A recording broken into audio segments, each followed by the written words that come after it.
Welcome to Let Me Fix This. Enjoy the video. In this video, I will explain how to make salsa de molcajete. First, select your fresh ingredients, such as 2 ripe tomatoes, 3 serrano chilies, 2 garlic cloves, and a small piece of white onion.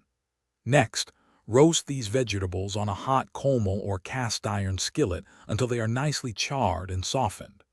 This step brings out a deep, smoky flavor that is crucial for an authentic salsa. Now let's start grinding.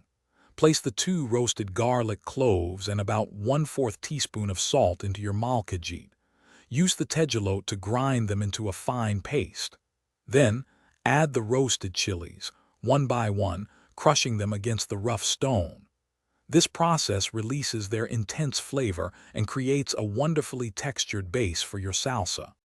Next, add your roasted tomatoes to the molcajete.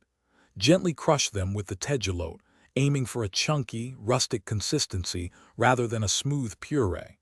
Now, stir in about 1/4 cup of finely chopped white onion and a handful of fresh cilantro.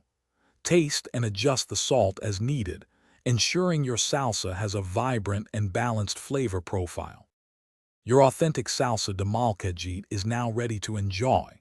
Serve it fresh with warm tortilla chips, your favorite tacos, or as a vibrant accompaniment to any meal. For best flavor, consume it within 3 days if stored in an airtight container in the refrigerator. This fresh salsa brings incredible flavor to your table. Also, if you're looking to keep your car smelling great, check the description for a link to Little Tree's Black Ice and other fantastic deals.